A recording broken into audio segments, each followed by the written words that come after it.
વલસાડના મોગાભાઈ હોલ ખાતે વ્યાજખોરી અટકાવવા સેમિનારનું આયોજન જિલ્લા પોલીસ દ્વારા કરાયું. સરકારી બેંકના અધિકારીઓ ઉપસ્થિત રહ્યા. ગત વર્ષે રાજ્ય સરકારની સૂચનાના આધારે વ્યાજખોરો સામે કડક કાર્યવાહી કરવામાં આવી હતી.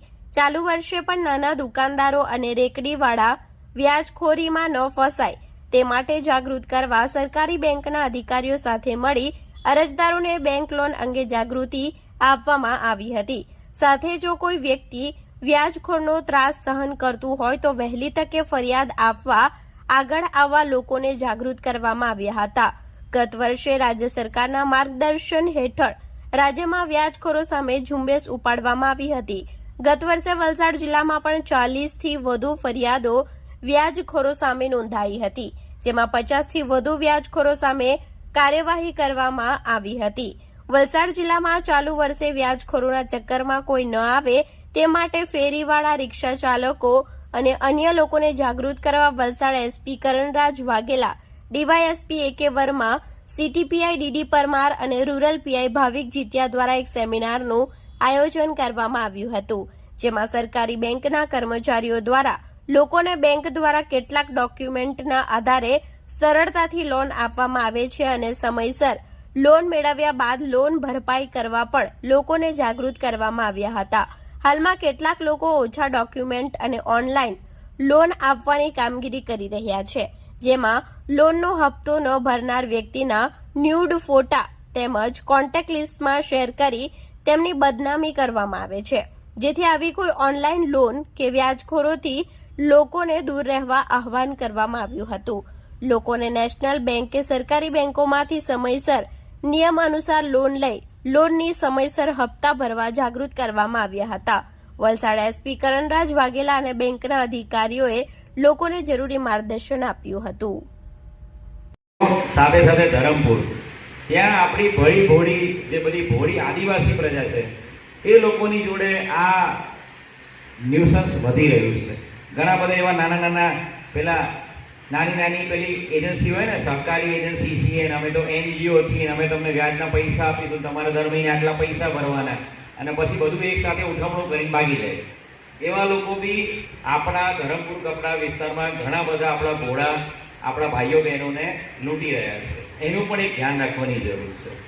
સાથે સાથે સમગ્ર જિલ્લામાં ગયા વર્ષે જેટલા લોકો વિરુદ્ધમાં ગુના દાખલ થયા હતા એ બધા આરોપીઓ જે હતા ગુનામાં એનો પણ આ વીકેન્ડ ઉપર અમે એક સેમિનાર રાખીશું. એ આરોપીને પણ અમે બોલાવીશું.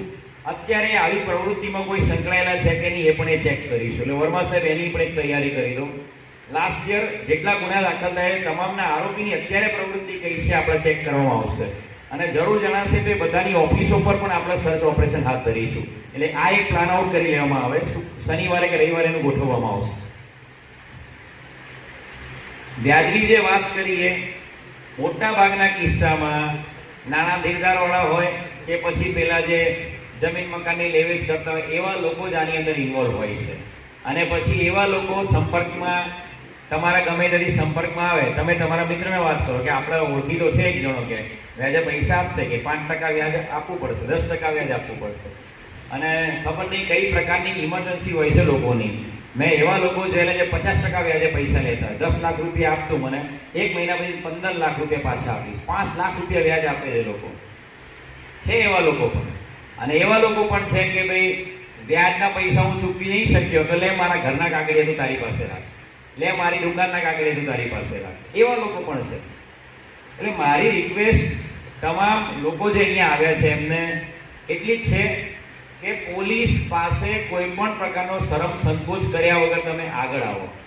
તમે તમારા વિસ્તારમાં કોઈ પણ વ્યક્તિ વ્યાજ વટાવવાનો ધંધો કરતો હોય અને એ વ્યક્તિ દ્વારા કોઈને ધમકાવવામાં આવતા હોય, કોઈને મારવામાં આવતા હોય, એના દ્વારા ગુંડા તત્વો મોકલીને પ્રેશર કરવામાં આવતું હોય. અમે વસ્તી 20 લાખ છે વલસાડ જિલ્લાની, અમે પોલીસ 1200 જ છીએ. દરેકના ઘરે ઘરે પૂછવા નહીં જવાનું હું, બરોબર?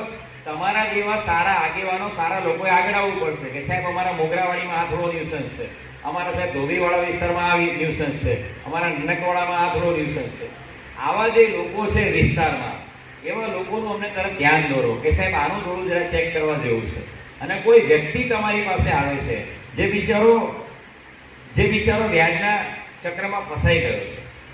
એવા ઘણા બધા લોકો છે જે બિચારા કહી શકતા નથી.